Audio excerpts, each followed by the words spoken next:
హల్లెలూయా. దేవుడు 2026వ సంవత్సరము జనవరి నెల 3వ ఆదివారంలోనికి దేవాతి దేవుడు ప్రవేశపెట్టారు. దేవునికి మహిమ కలుగునుగాక. వాక్యంలోనికి వెళ్దాం. కీర్తనల గ్రంథము 94వ అధ్యాయం 15వ వచనం చదువుకుందాం. నీతిని స్థాపించుటకై న్యాయపు తీర్పు జరుగును. తల్లి, నీతిని స్థాపించడానికి న్యాయపు తీర్పు జరుగుతుంది అని ఆయన మాట్లాడుతున్నారు. అంటే ఆ తీర్పు ఏ విధముగా ఉంటుంది అనంటే న్యాయముగా ఉంటుంది, నీతి బద్ధముగా ఉంటుంది అని మాట్లాడుతున్నారు. కొన్ని రోజులుగా పరిశుద్ధాత్మ దేవుడు కొత్త సంవత్సరములకు వచ్చిన తర్వాత ఒక విషయాన్ని జ్ఞాపకం చేస్తూ ఉన్నాడు. ఏమిటనంటే ఆయనకు మనము ఇష్టలుగా ఉండాలని ఆయన మాట్లాడడం జరుగుతుంది. శుక్రవారము 3 వారాల నుంచి అదే వాక్యాన్ని దేవాతి దేవుడు మనల్ని జ్ఞాపకం చేస్తూ ఉన్నాడు, మనల్ని నడిపిస్తూ ఉన్నాడు. ఈ వారం కూడా దేవుడు మనం ఆ వాక్యము ద్వారా బలపరచునుగాక. సామెతల గ్రంథము 11వ అధ్యాయం 1వ వచనం చదువుకుందాం. దొంగ త్రాసు యెహోవాకు హేయము, సరైన గుండు ఆయనకు ఇష్టము. ఆయనకి ఇష్టమైనది ఏమిటి అని అంటే సరి అయిన గుండు, సరి అయిన త్రాసు ఆయనకి ఇష్టం. దొంగ త్రాసు కానీ దొంగ గుండు కానీ ఆయనకు ఇష్టం లేదు. అందుకే సొలొమోను గారు మాట్లాడుతున్నారు, దొంగ తాసు ఆయనకు హేయము, సరి అయిన గుండు ఆయనకు ఇష్టము అని ఆయన మాట్లాడుతున్నారు. అసలు దేవుడు ఏ విధముగా మనల్ని తయారు చేశాడయ్యానంటే సామెతల గ్రంథము 16వ అధ్యాయము 11వ వచనం చూద్దాం. అసలు ఆ త్రాసును, ఆ గుండుని ఏ విధముగా తయారు చేశాడయ్యా ఆయన మాట్లాడుతున్నారు. న్యాయమైన త్రాసును తూనిక రాళ్లను యెహోవా యొక్క ఏర్పాటు సంచిలోని గుండెలన్నీ ఆయన నియమించెను. యెహోవా ఏర్పాటు ఏమిటనంటే మంచి త్రాసు, మంచి గుండు ఆయన ఏర్పాటు చేశారు. అంతేకాదు సంచిలోని గుండ్లన్నీ కూడా ఆయన నియమించాను. అంటే మంచి త్రాసును, ఆ సంచిలో ఉన్న మంచి గుండెలను కూడా ఆయన ఏమి చేశారంటే ఆయన ఏర్పాటు, ఆయన నియమించారు. హల్లెలూయా. త్రాసు అంటే మనందరికీ పరిచయమే. ఏదైనా కిరాణా కొట్టు దగ్గరికి వెళ్ళినప్పుడు ఏదైనా సామాన్లు అడిగినప్పుడు వాడేమి చేస్తూ ఉంటారు, ఆ అధికారి లేదా ఆ షావుకారు ఏం చేస్తారంటే ఆ తూకంలో పెట్టుకొని మనం ఏదైతే కొనాలో, ఏదైతే ఎంత అయితే కొనాలో ఆ కేజీ అయితే కేజీ, అర కేజీ అయితే అర కేజీ ఒక దానిలో పెట్టి ఇంకొక పాత్రలో అతను ఏమి చేస్తారంటే మనం ఏది అడిగితే ఆ వస్తువును తూసిస్తూ ఉంటాడు. అక్కడ ఏదైనా అక్రమము జరిగిందనుకోండి, అది దొంగ త్రాసు అనుకోండి, అర కేజీ రావాల్సింది 400 గ్రాములే వచ్చింది అనుకోండి, మనం ఏమి చేస్తామో తెలుసా, అతని మీద తిరగబడతాం. గల కారణం ఏమిటనంటే అక్కడ త్రాసు న్యాయముగా లేదు, అక్కడ త్రాసు నీతిగా లేదు.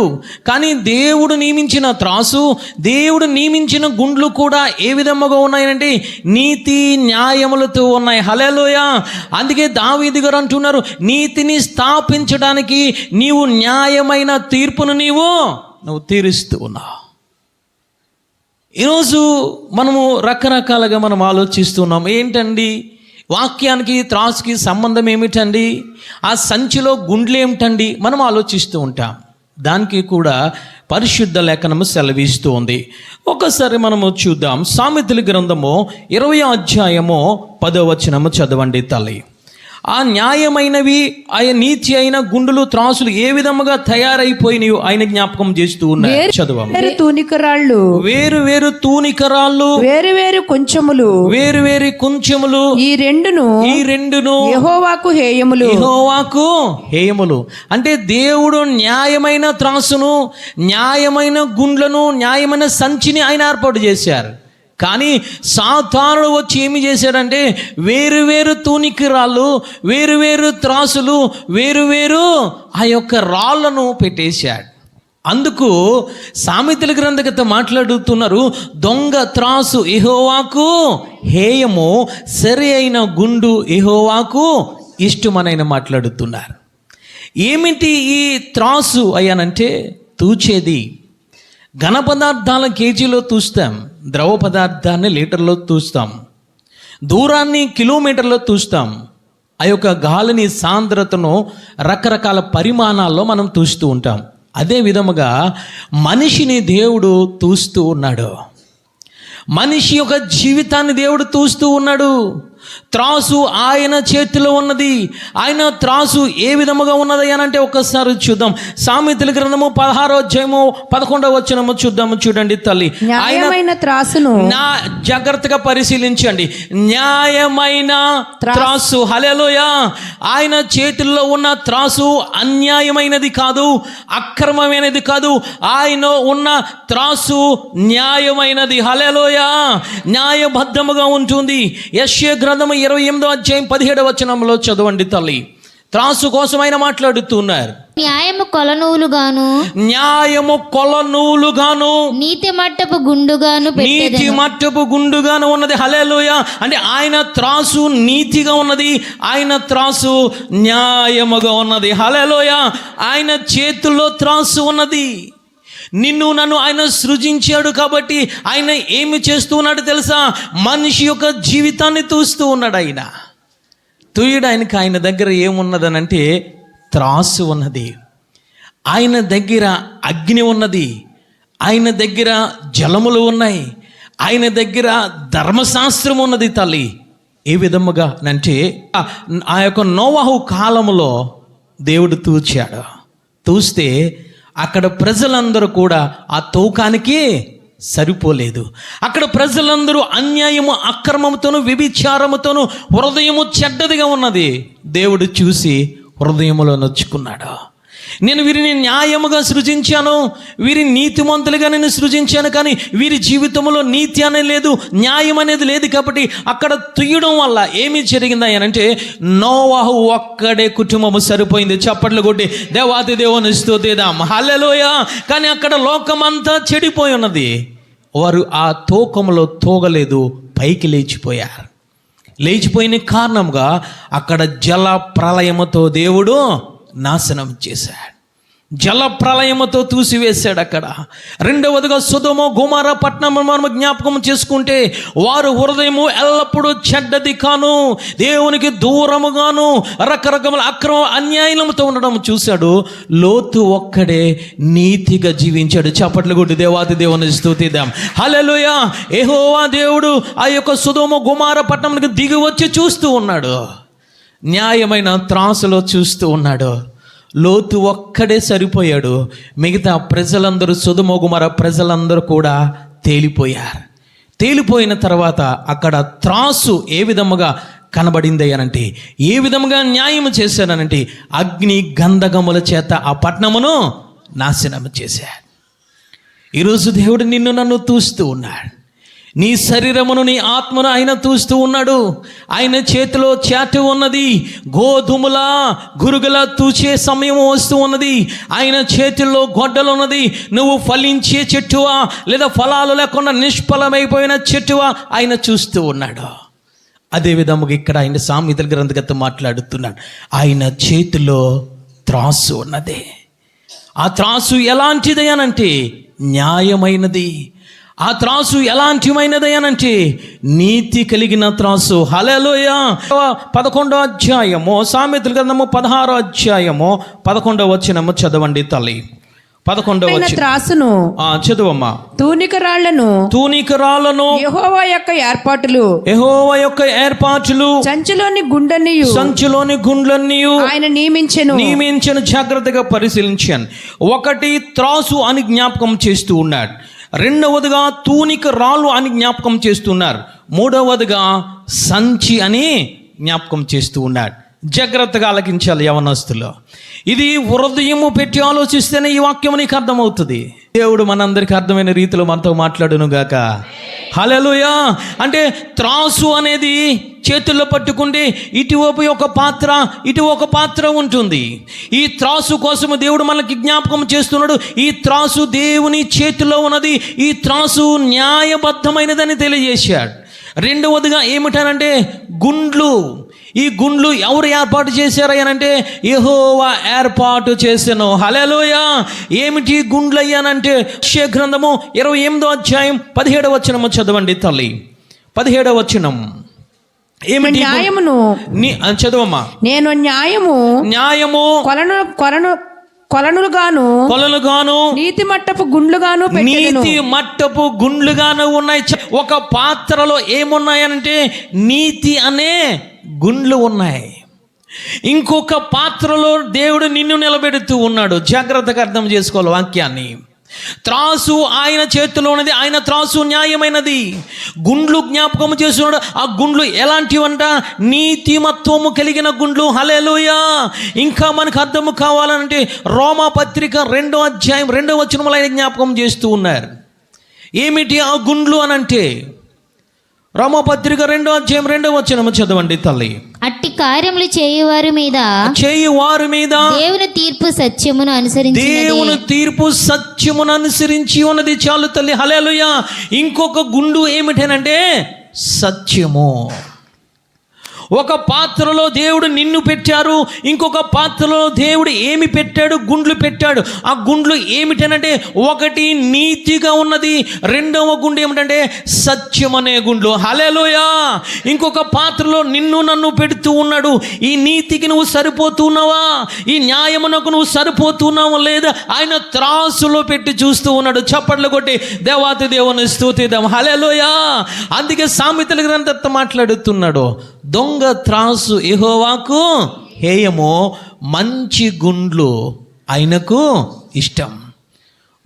గుండు అనంటే ఏమిటనంటే నీలో ఉన్న నీతి, నీలో ఉన్న సత్యము. మూడవదిగా ఈయన జ్ఞాపకం చేస్తున్నారు, సంచి అని ఆయన మాట్లాడుతున్నారు. న్యాయమైన త్రాసును తూనికరాలను యెహోవా యొక్క ఏర్పాటులు, సంచిలోని గుండ్లన్నీ ఆయన నియమించెను. అంటే సంచి అంటే ఏమిటనంటే నీ దేహము. యోబు గారు జ్ఞాపకం చేస్తున్నారు. యోబు గ్రంథము 14వ అధ్యాయం 7వ వచనము చదవండి తల్లి. నా అతిక్రమములు సంచిలోనే ముద్రింపబడి ఉన్నవి. నేను చేసిన దోషము భద్రముగా ఉంచి ఉన్నవి. ఆయన అంటూ ఉన్నారు, నేను చేసిన అతిక్రమములు, అన్యాయములు, దుర్మార్గతులు సంచిలోనే ముద్రింపబడి ఉన్నవి. సంచి అంటే ఏమిటి అనంటే నీ నా దేహమే. సంచి అంటే నీ నా ప్రాణమే. సంచి అంటే నీ నా ఆత్మే. ఈరోజు దేవుడు మనతో మాట్లాడుతున్నాడు. నీ సంచి అనే దానిలో అక్రమములు, అన్యాయములు ఉన్నాయా? దేవుడు తూచేటప్పుడు నీ సంచిలో నీతి, న్యాయములనే గుండ్లు సరిపోతూ ఉన్నాయా? దేవుడు మాట్లాడుతున్నారు. నీతి న్యాయములు గల త్రాసు ఆయన చేతిలో ఉన్నది. సంచిలో మంచి గుండ్లు ఆయన ఏర్పాటు చేశారు. అలాంటి మంచి గుండ్లు నీ జీవితంలో ఉంటే దేవుని వాక్యమునకు సరిపోతావు. దేవుని యొక్క న్యాయశాస్త్రమునకు, ధర్మశాస్త్రమునకు సరితూగుతావు. సరితూగకపోతే ఆయన జ్ఞాపకం చేస్తున్నారు, నా చేతిలో త్రాసు ఉన్నది, నా చేతిలో గొడ్డలు ఉన్నది, నా చేతిలో అగ్ని ఉన్నది, నా చేతిలో జలప్రలయం ఉన్నాయి, నా చేతిలో ధర్మశాస్త్రం ఉన్నదని మాట్లాడుతున్నారు. హల్లెలూయా. ఆయన చేతిలో త్రాసు ఉన్నది తల్లి. దేవుడు మాట్లాడుతున్నారు.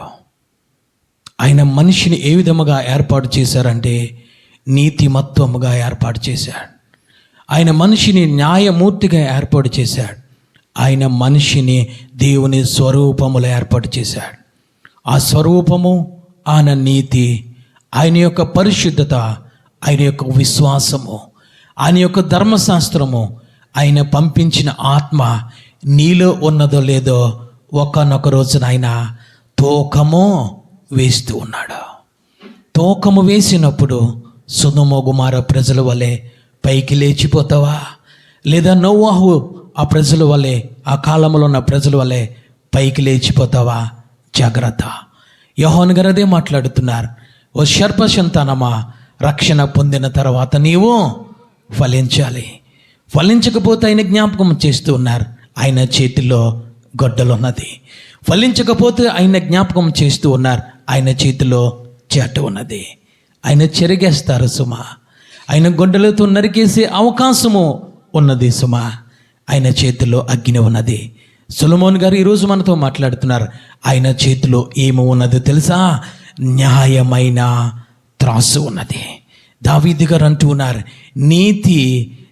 నీతి గల రాజ్యమును స్థాపించడానికి నీవు న్యాయమైన త్రాసులో నీవు తీర్పును తీరుస్తాడు. ఈరోజు మనం ఏ విధముగా ఉన్నాం? రక్షింపబడి కూడా ఆయన నీతి న్యాయముల ప్రకారంగా ఆ యొక్క ధర్మశాస్త్రం అనుసారంగా మనము జీవిస్తున్నామా? లేదా నిష్టానుసారంగా నైష్టానుసారంగా మనము జీవిస్తూ ఉన్నామా తల్లి? ఆమోసు గ్రంథము 7వ అధ్యాయం 7వ వచనము చదవండి తల్లి. ఆమోసు గ్రంథము 7వ అధ్యాయం 7వ వచనము చదవండి తల్లి. ఆయన మాట్లాడు, మరియు యెహోవా తాను మట్టపు గుండు చేత పట్టుకుని, జాగ్రత్తగా అండర్లైన్ చేసుకోండి, మరియు యెహోవా మట్టపు గుండును చేత పట్టుకొని. జాగ్రత్తగా వాక్యాన్ని విందాం. సొలొమోన్ గారు మాట్లాడుతున్నారు. ఆయన చేతిలో ఏమి ఉన్నది తెలుసా? త్రాసు ఉన్నది. ఆయన చేతిలో త్రాసు ఉన్నది కాబట్టి ఒక పాత్రలో ఆయన మట్టపు గుండును పట్టుకున్నాడు. రెండవ పాత్రలో ఏమి చేస్తున్నాడు తెలుసా? నిన్ను నన్ను మన సంఘమును మన కుటుంబాల్ని ఆయన ఇంకొక పాత్రలో పెట్టి ఏమి చేస్తున్నాడు తెలుసా? త్రాసులో పెట్టి తూస్తూ ఉన్నాడు. ఆయన ఈరోజు ఆయన త్రాసులో పెట్టి త్రూచే సమయము రాబోతూ ఉంది. ఎప్పుడయ్యానంటే రెండవ రాకడలో ఆయన న్యాయ సింహాసనం మీద కూర్చొని త్రాసును పట్టుకుంటూ ఉన్నాడు. ఆయన త్రాసును పట్టుకున్నప్పుడు నీలో నీతి ఉంటే, నీలో నిజాయితీ ఉంటే, నీలో అవిశ్వాసం ఉంటే, నీలో పరిశుద్ధత ఉంటే, నీలో ఆయన పంపించిన ధర్మశాస్త్రం ఉంటే, ఆయన నీలో పంపించిన ఆత్మ ఉంటే నువ్వు సరి సమానముగా నువ్వు తూగుతావు. నీలో పరిశుద్ధత లేకపోతే, నీలో నీతి లేకపోతే, నీలో నిజాయితీ లేకపోతే, నీలో యథార్థత అనేది లేకపోతే, ఆయన పంపించిన వాక్యము నీలో లేకపోతే, ఆయన పంపించిన పరిశుద్ధ ఆత్మను పొందుకోకుండా ఇంకా నీ ఇష్టానుసారంగా జీవిస్తూ తూకములో తూగిపోతావు, పైకి లేచిపోతావు. పైకి లేచిపోతే ఆయన అంటూ ఉన్నారు, గొర్రెలను మేకలను వేరు చేయండి, నీతిమంతులను పాపులను వేరు చేయండి, గోధుమలను గురుగులను వేరు చేయండి, ఫలించిన అంజూరపు చెట్టును వేరు చేయండి. లేఖనము సెలవిస్తూ ఉంది. ఈరోజు దేవుడు నీతో నాతో మాట్లాడుతున్నాడు. ఎందుకు నీకు ఆయుష్నిచ్చాడు, ఎందుకు నీకు జీవాన్ని ఇచ్చాడు, ఎందుకు నీకు సంగములో నాటాడు, ఎందుకు నీకు వాక్యాన్ని వినిపిస్తున్నాడు, ఎందుకు పరిశుద్ధాత్మ దేవుని ఇచ్చాడంటే నువ్వు నీతి న్యాయముగా నువ్వు జీవించాలని ఆయన నీకు తెలియజేస్తూ ఉన్నాడు. ఒక అతను త్రాసులో పెట్టి తూసివేశాడు. ఎవరినయ్యానంటే దానియేలు గ్రంథము 5వ అధ్యాయం 24వ వచనము చదవండి తల్లి. కావున ఆయన ఎదుట నుండి ఈ అరచేయి వచ్చి ఈ వ్రాతను వ్రాసెను వ్రాసిన శాసనమేదనగా మెనే టేకెల్ ఉపార్సిన్. ఈ వాక్య భావనం ఏమనగా మెనే అనగా దేవుడని ప్రభుత్వ విషయములో లెక్క చూచి దాన్ని ముగించెను. టెకెల్ అనగా ఆయన నిన్ను త్రాసులో తూచగా నీవు తక్కువగా కనబడితివి. ఫెరెస్ అనగా నీ రాజ్యము నీ యొద్ద నుండి విభాగింపబడి మాదీలకును పారసీకులకును ఇయ్యబడెను. తూసివేశాడు. ఎవరు తెలుసా? బెల్షెజర్ అనే రాజును తూశాడు. లేఖనము సెలవిస్తుంది, అతను చూస్తూ ఉండగా గోడ మీద ఒక రాత వచ్చింది. ఏమి చేయాలంటే మెనే టెకిల్ ఉపార్సిన్. అంటే దాని అర్థం ఏమిటనంటే దేవుని చేతిలో త్రాసు ఉన్నది, ఒక చేతిలో ఆయన నీతి అనే న్యాయమైన యథార్థమైన విశ్వాసం అనే పరిశుద్ధత అనే గుళ్ళు పెట్టాడు. ఇంకొక పాత్రలో ఏమి పెట్టాడనంటే బెల్షెజర్ అనే రాజును పెట్టాడు. బెల్షెజరు పైకి తూగిపోయాడు, సమానముగా లేడు, పైకి తూగిపోయాడు. గల కారణం ఏమి చేయనంటే 3వ వచనములో మనం చూసినట్లయితే బంగారు పాత్రలు తెమ్మని ఆజ్ఞ ఇచ్చెను. అందుకు వారు యెరూషలేములోని దేవుని నివాసములకు ఆలయములో తీసుకున్న సువర్ణ ఉపకరణములను తెచ్చి ఉంచగా రాజు అతని అధిపతులను, అతని రాణులను, అతని ఉపపత్నులను వాటిలో ద్రాక్షారసము పోసి తాగిరి. తూగుపోవడానికి గల కారణం ఏమిటో తెలుసా? యెరూషలేములో ఉన్న దేవాలయంలో ఉన్న ఉపకరణములు అవి పరిశుద్ధమైనవి, అవి సువర్ణమైనవి, దేవుని చేత అభిషేకింపబడిన ఉపకరణములు తెచ్చి బెలిసెసరు, అతని ఉపపత్నులు, అతని స్నేహితులు, అతని రాజ్య అధికారులందరూ త్రాగుతూ ఉన్నారు. త్రాగే సమయంలో మొత్తెక్కిపోయారు. దేవునిని స్తుతించడం మానేసి, గణపరచడం మానేసి రకరకాల వేషాల వల్ల కనబడుతున్నాయి. ఆ రాత్రి దేవుని యొక్క చేవ్రాత వచ్చి గోడ మీద రాసింది. చప్పట్లు కొట్టి దేవాతి దేవుని స్తుతిద్దాం. హల్లెలూయా. తూసివేశాడు బెలిసెసరు రాజును. బెలిసెసరు రాజు దేవుని యొక్క న్యాయమైన త్రాసుకు సమానముగా లేడు. అతను పైకి లెగిచిపోయాడు. గల కారణం ఏమిటనంటే పరిశుద్ధ అలంకారములో అతను మద్యమును, పానీయమును పెట్టుకొని త్రాగుతున్నాడు. ఈరోజు దానికి నాకు సంబంధం ఏమిటండి అని ఈరోజు మనం అనుకుంటూ ఉన్నాం. లేఖనము సెలవిస్తుంది, నీ దేహము దేవునికి ఆలయమని మీరు ఎరుగరా? దానిలో ఏమి ఉండాలి అంటే నా మందిరము ప్రార్థనా మందిరము. నీ దేహము నీది కాదు, ఆయన విలువ పెట్టి కొన్నాడు. కాబట్టి ఆయన మందిరములో నీ దేహములో ఏమి ఉండాలంటే ప్రార్థన ఉండాలి. రెండవదిగా ఏమి ఉండాలంటే వాక్యం అనేది, ధర్మశాస్త్రం అనేది, నీతి అనేది, న్యాయమైనది, యథార్థమైన జీవితం అనేది, పరిశుద్ధత అనేది నీ జీవితంలో, నా జీవితంలో ఉండాలి. కానీ బెలిషెసరును చూసినప్పుడు అతని జీవితంలో ఏ విధముగా ఉన్నాయి తెలుసా? యెరూషలేములో ఉన్న ఉపకరణములు తీసుకొచ్చి అతను త్రాగుతూ ఉన్నాడు. తూగిపోయాడు తల్లి. ఈరోజు ఏమిటి ఆ ఉపకరణములు? పరిశుద్ధమైనదంటే నీ శరీరం, నీ యొక్క కన్ను, నీ యొక్క చేతులు, నీ యొక్క కాళ్ళు, నీ యొక్క హృదయం, నీ యొక్క నోరు, నీ యొక్క చెవులు. ఈ ఉపకరణములు ఏ విధముగా ఉన్నాయి? దేవుని వాక్యము చేత నింపబడుతున్నాయా? పరిశుద్ధమైన ఆ ప్రార్థన చేత నింపబడుతున్నాయా? లేదా బెలిషెసరు పాడు చేసుకున్నట్టు తన జీవితాన్ని ఈరోజు మన దేహమును మనము పాడు చేసుకుంటూ ఉన్నామా? అన్యాయం, అక్రమము చేత, దేవునికి వ్యతిరేకమైన కార్యములతో, దేవునికి వ్యతిరేకమైన చేష్టలతో, దేవునికి వ్యతిరేకమైన అన్యాయపు అక్రమముల చేత ఈరోజు అవినీతి చేత నింపబడిపోతూ ఉన్నామమ్మా. దేవుడు చూశాడు రాత్రికాల సమయంలో బెలిషెసరును. అతను సరిలేడు. తాసులో త్రూసివేశాడు. ఎప్పుడైతే తూసివేశాడో ఆ భావము దానియేలు చెప్పాడో, చెప్పిన వెంటనే ఆ రాత్రి ఆ గడియలోనే బెలిషెసరు మృతి చెందాడు. గల కారణం ఏమిటంటే దేవుడు న్యాయమైన త్రాసులో బెలిషెసరును తూసివేశాడు. అతను తేలిపోయాడు తల్లి. తేలిపోయిన కారణంగా ఆ రాత్రి మరణించాడు. ఈరోజు దేవుడు నిన్ను నన్ను చూస్తున్నాడు. 2026 సంవత్సరంలో 3వ ఆదివారములు ఈరోజు ఆయన నీతో మాట్లాడుతున్నాడు. నీ దేహము ఏ విధముగా ఉన్నది?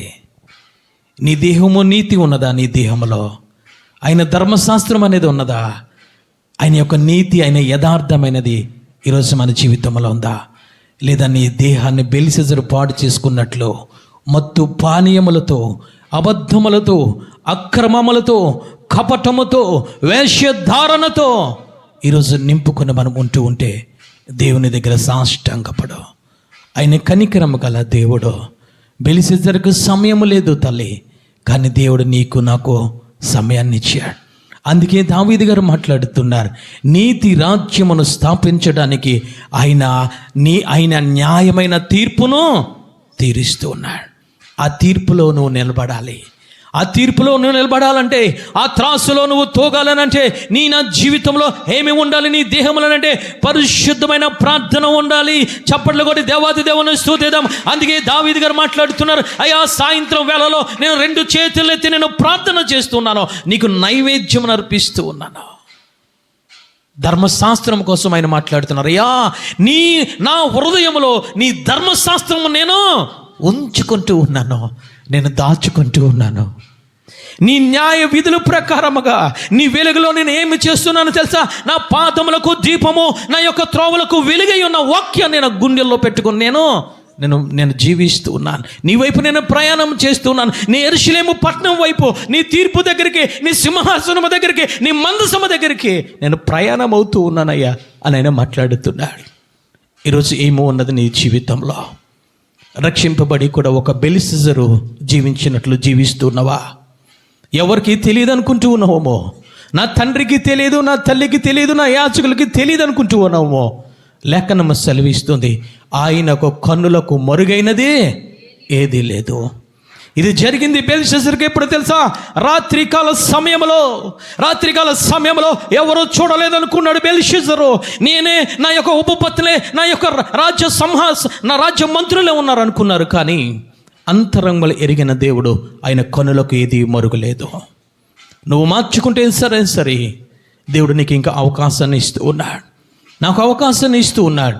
ఓ యవనస్తురాలా, దేవుడు ఈరోజు మనతో మాట్లాడుతున్నాడు. న్యాయమైన తీర్పు ఒకటి ఉండబోతుంది, అది రాబోతుంది. ఆ తీర్పులో నేను అసమానముగా తూగాలనంటే నా జీవితంలో, నా దేహంలో ఏమి ఉండాలి అంటే, ఒకటి వాక్యం అనేది ఉండాలి, రెండవదిగా ప్రార్థన అనేది ఉండాలి. మీకా గ్రంథం 6వ అధ్యాయం 11వ వచనము చదవండి తల్లి. తప్పు త్రాసును తప్పు రాళ్ళు గల సంచియు ఉంచుకొని నేను పవిత్రుడును అగుదునా. దేవుడు మీకా గ్రంథంలో రాయిస్తున్నారు ఏమిటో తెలుసా? తప్పు త్రాసు, తప్పు గుళ్ళు పెట్టుకొని నేను పవిత్రుడును అగుదునా. ఈరోజు మనం అదే విధముగా అనుకుంటున్నాం. మనము చేసిన పాపములు ఎవరికి తెలియదులే, నేను చేసిన అక్రమములు, నేను చేసిన అన్యాయములు, నేను చేసిన లంచము, నేను చేసిన రకరకముల వ్యాపారములు ఎవరికి తెలియదులే అని అనుకుంటున్నాం. బెల్షస్సరు అదే విధముగా అనుకుంటూ ఉన్నాడు. అందుకే దేవుడు మాట్లాడుతున్నాడు, తప్పు త్రాసు, తప్పు గుండ్లు పెట్టుకొని నేను పవిత్రుడును ఎలాగూ అవుదును. అవ్వలేకపోయాడు. బెల్షస్సరు తల్లి తూకంలో తేలిపోయాడు. ఈరోజు దేవుడు నీకు నాకు అవకాశం ఇస్తున్నాడు. ఓ సహోదరి, ఓ సహోదరుడా, నీలో దేవునికి వ్యతిరేకమైన పాపం అనేది ఉంటే, దేవునికి వ్యతిరేకమైన ఆలోచనలే ఉంటే, దేవునికి వ్యతిరేకమైన కార్యములై ఉంటే, దేవుని దగ్గర సాగిలపడు. అయ్యా, ఇదిగో త్రాసు అనేది నీ చేతిలో ఉంది, అది న్యాయబద్ధమైనది, అది నీతిమంతమైనది, అది యథార్థమైనదయ్యా, అవి నా జీవితంలో దయచేయమనంటే దేవుడు దయచేసే దేవుడు. హల్లెలూయా. రెండవదిగా చూద్దాం. మొట్టమొదటి దేవుడు నిన్ను తూచేది ఏమిటనంటే నీ యొక్క దేహమును ఆయన తూస్తూ ఉన్నాడు. రెండవదిగా ఆయన ఏమి తూస్తూ ఉన్నాడనంటే దానియేలు గ్రంథము 4వ అధ్యాయం 30వ వచనము చదవండి తల్లి. రాజు బబులోనును ఈ మహా విశాల పట్టణము నా బలాధికారమును నా ప్రభావ ఘనతను కనపరచుటకై నా రాజధాని నగరముగా నేను కట్టించినది కాదా అని తనలో తాను అనుకొనెను. అండర్లైన్ చేసుకోండి. అన్ని తనలో తాను అనుకున్నాడు. దేనితో అనుకున్నాడు తెలుసా? నా అంతరంగములని నేను అనుకుంటూ ఉన్నాను. ఇక్కడ ఎవరయ్యానంటే ఏలుబడి చేస్తున్నా నెబుకద్నెజరు అనుకుంటూ ఉన్నాడు. పైకి ఎవరికి చెప్పలేదు. వారి రాణిలతో కానీ ఆ యొక్క సైన్యాధిపతులతో ఎవరితో చెప్పుకోలేదు. ఎవరితో చెప్పుకున్నాడంటే తన హృదయముతో చెప్పుకున్నాడు, తన మనసుతో చెప్పుకున్నాడు. ఏమని తెలుసా? ఇంత గొప్ప నగరమును కట్టించింది ఆ బలము, ఆ శక్తి నాదే అని తన మనసులో తాను అనుకున్నాడు. ఈరోజు మనము కూడా అదే అనుకుంటూ ఉన్నాం. మన మనసులో మనం గర్విస్తూ ఉంటాం. మనం మనసులో రకరకాల ఆలోచన కలిగి ఉంటాం.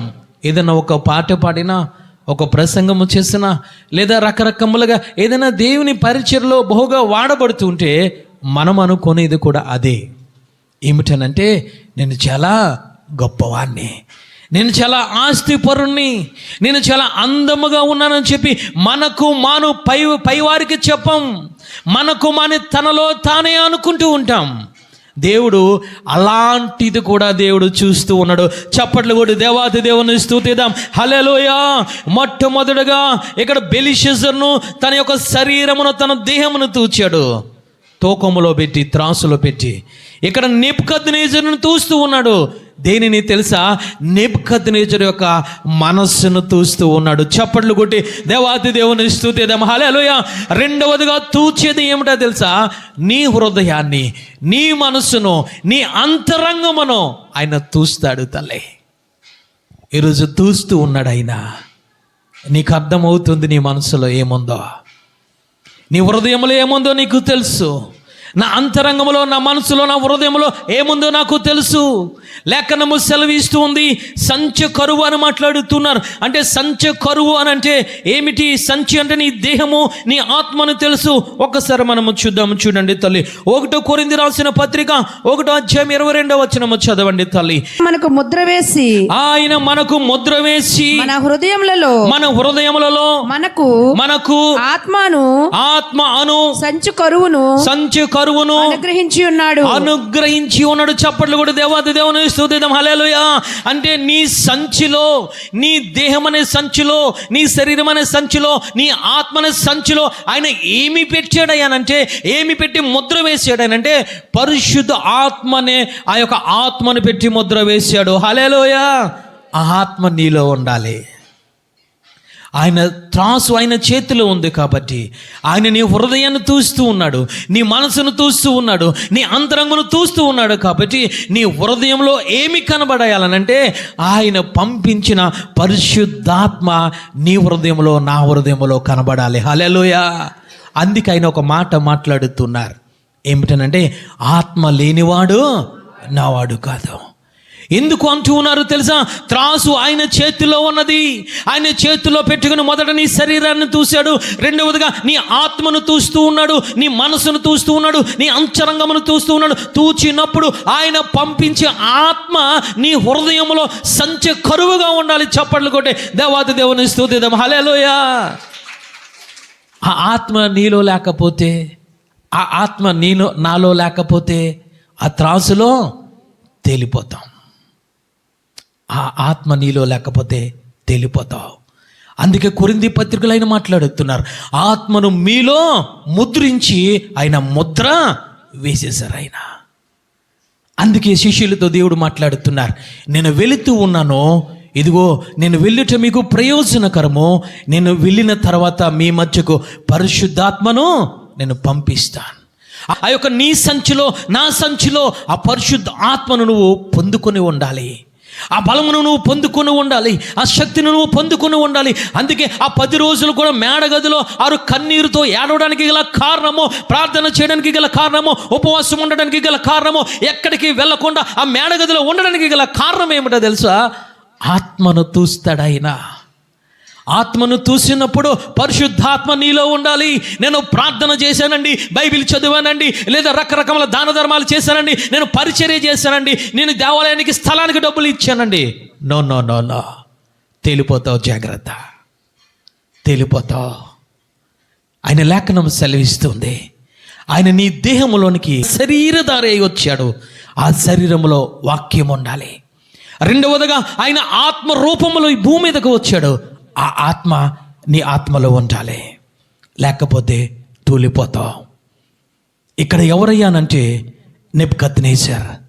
నెబుకద్నెజరు దేవుడు తూచాడు. ఆత్మలో దేవుని ఆత్మ లేదు. ఆత్మలో ఏముందో తెలుసా? గర్వము ఉన్నది. ఆత్మలో ఏమున్నది తెలుసా? ఈ యొక్క భవనమును, ఈ యొక్క భవంతిని, ఈ యొక్క ఉన్నతమైన ఈ యొక్క బంగళాను నేనే కట్టించానని చెప్పి తనలో తాను గర్వపడ్డాడు. అనుకున్న వెంటనే ఏమి జరిగిందయ్యానంటే 33వ వచనము చదవండి తల్లి. ఆ గడియలోనే అలాగున నెబుకద్నెజరునకు సంభవించెను. మానవులలో నుండి అతన్ని తరిమితిరి. అతడు పశువుల వలె గడ్డి మేసెను. ఆకాశమంచు అతని దేహమును తడపగా అతని తల వెంట్రుకలు పక్షిరాజు రెక్కల ఈకలు వంటి, అతని గోళ్ళు పక్షులు గోళ్ళు వంటి అయిపోయాను. గల కారణం ఏమిటో తెలుసా? అతని రూపము, అతని స్వభావము మారిపోయింది, అతను దేహము మారిపోయింది, అతను స్వభావం మారిపోయింది, అతని యొక్క తలంపు మారిపోయింది, అతను హృదయము మారిపోయింది. ఇంకా ముందుకు మనం చదువుకెళ్తే అతను గాడిద స్వభావము గలవాడే అయిపోయాడు. అతను యొక్క ఏమి తింటూ ఉన్నాడు తెలుసా? గాడిద మధ్యలో నివసిస్తూ గడ్డిని మేస్తూ ఉన్నాడు. అతని రూపము, అతని స్వభావము, అతని యొక్క ఆ హృదయం అంతా మారిపోయింది. గల కారణం ఏమిటో తెలుసా? నెబుకద్నెజరుని దేవుడు తూచడం మొదలుపెట్టాడు. త్రాసు చేతిలో ఉన్నది.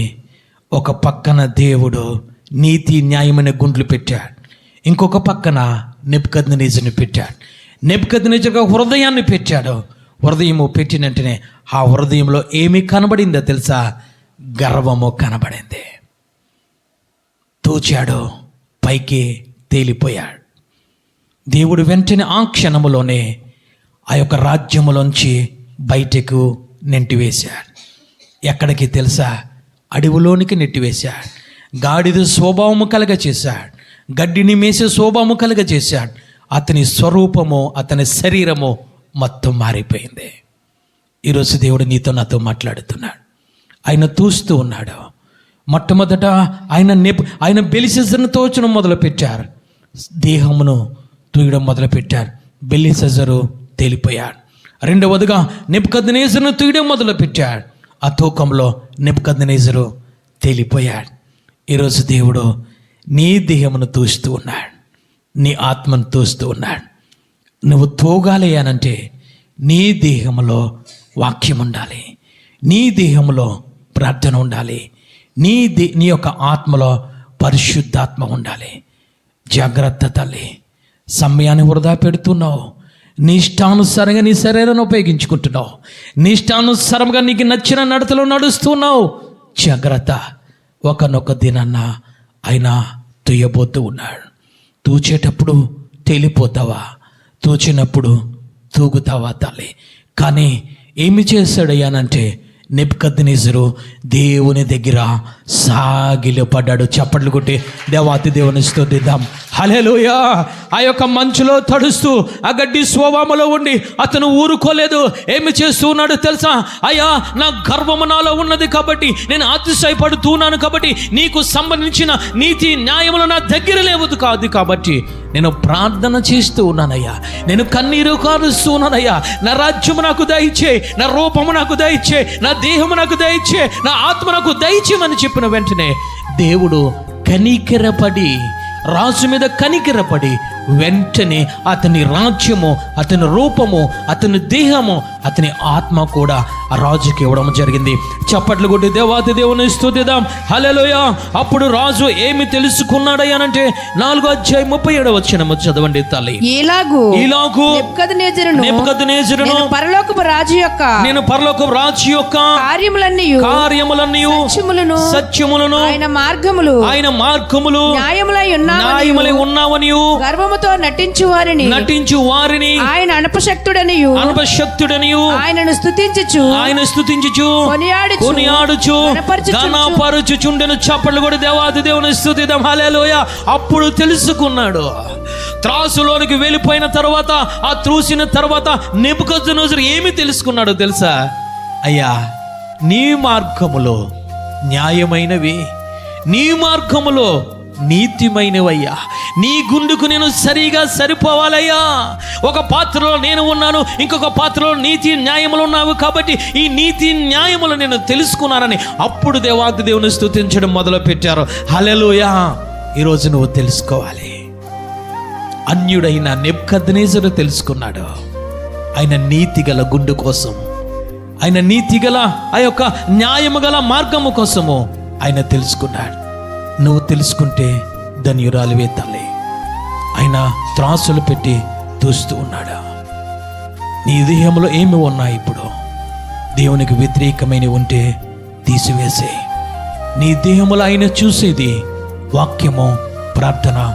నీ ఆత్మలో చూసేదైనా పరిశుద్ధ ఆత్మ దేవుణ్ణి ఆయన తూస్తూ ఉన్నాడు. అందుకే ముగించుకుందాం. సామెతల గ్రంథం 21 చదవండి తల్లి. సామెతల గ్రంథం 21 చదవండి తల్లి.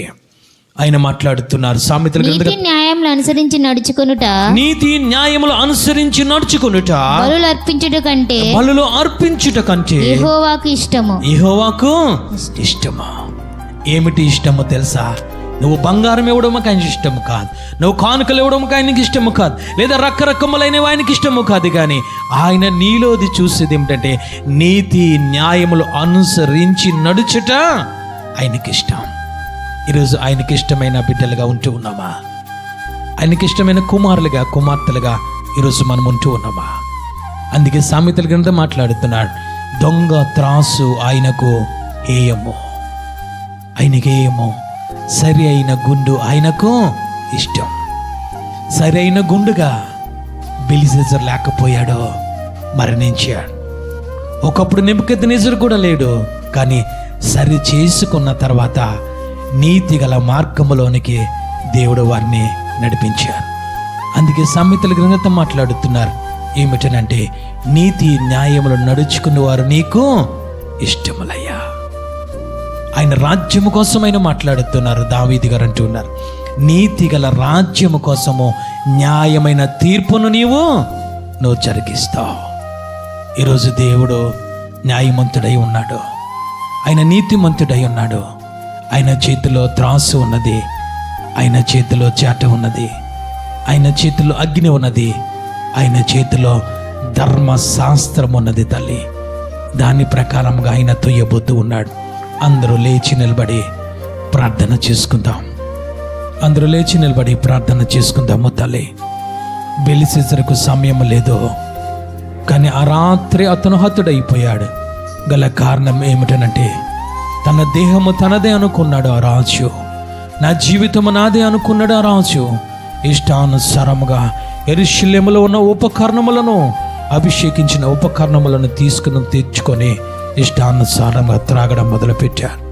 ఓ సహోదరి, ఓ సహోదరుడా, నీ దేహము ఆయన విలువ పెట్టి కొన్నాడని లేఖనము సెలవిస్తోంది. నీ దేహము నీది కాదు, ఆయన రక్తమునిచ్చి ఆయన కొన్నాడు. ఆయన విలువైన రక్తమునిచ్చి, ఆయన ప్రాణమునిచ్చి, ఆయన ఆత్మనిచ్చి నిన్ను కొన్నాడు తల్లి. ఆయన తుయ్యడానికి సిద్ధముగా ఉన్నాడు తల్లి. నీ దేహములు ఆయన చూస్తూ ఉన్నాడు, ఆయన చూస్తూ ఉన్నాడు, నిరంతరమైన చూస్తూ ఉన్నాడు. ఆ యొక్క బెలిసెజర్ను చూసినట్లు అంతరంగమును ఆయన చూస్తూ ఉన్నాడు. నీలో నీతి ఉన్నదా? నీలో నిజాయితీ ఉన్నదా? నీలో సరైన గుండు ఉన్నదా? ఆయన చూస్తూ ఉన్నాడు తల్లి. ఓ సహోదరి, సహోదరుడా, నువ్వు ఎవరికి కనబడకుండా అంతరంగములో పెట్టుకొని ఆ పాపము పెట్టుకొని నువ్వు జీవిస్తూ ఉన్నావేమో.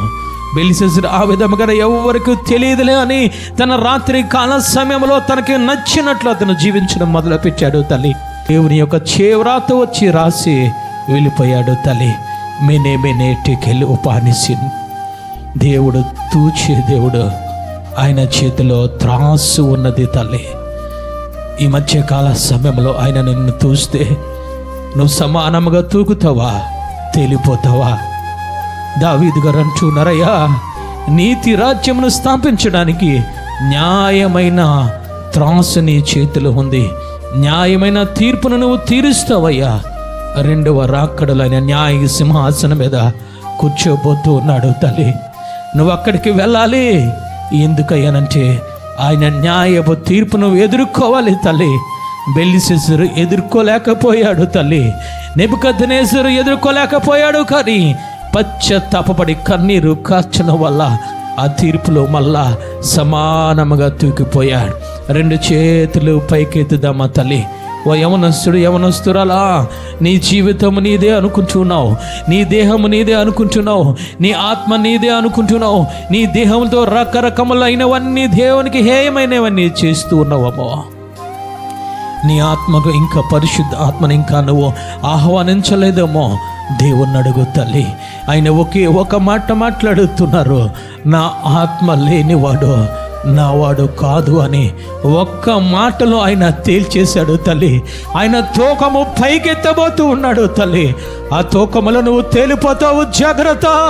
నువ్వు వాక్యముని ఎరిగినా, నువ్వు ప్రార్థన చేసినా, నువ్వు కన్నీరు కార్చినా, నువ్వు పరిచర్య చేసినా, పరిశుద్ధ ఆత్మ దేవుని పొందుకోలేకపోతే ఆయన వచ్చే సమయమునకు నువ్వు తేలిపోతావు. నీ అంతరంగంలో ఏమి ఉన్నదో, నీ అంతరంగంలో కపటం ఉన్నదా, నీ అంతరంగంలో వేషధారణ ఉన్నదా, నీ అంతరంగంలో కుళ్ళి కుతంత్రములు ఉన్నాయా, నీ అంతరంగంలో కపటం ఉన్నదా, నీ అంతరంగంలో అబద్ధములు ఉన్నాయా, తీసి పక్కన పెట్టు. దేవాతి దేవుణ్ణి అడుగు, అయ్యా అయ్యా నా ఆత్మలోనికి నువ్వు రా ప్రభువా. పరిశుద్ధాత్మ దేవా నేను ఆహ్వానిస్తూ ఉన్నాను అయ్యా, నేను ఆహ్వానిస్తూ ఉన్నాను ప్రభువా. జీవధారలలోకి ప్రవహింపచేయి ప్రభువా. అయ్యా నిన్ను ఆహ్వానిస్తూ ఉన్నాను ప్రభువా. మేడగదిలో తాకిన పరిశుద్ధాత్మ తండ్రి నా యొద్దకు రండి నా ప్రభువా, నాలోనికి రండి ప్రభువా. కొన్నేళ్ళు జీవితంలోకి వచ్చిన దేవా నాలోనికి రండి ప్రభువా. నేను నిన్ను ఆహ్వానిస్తూ ఉన్నాను ప్రభువా. నేను నిన్ను పిలుస్తూ ఉన్నాను ప్రభువా.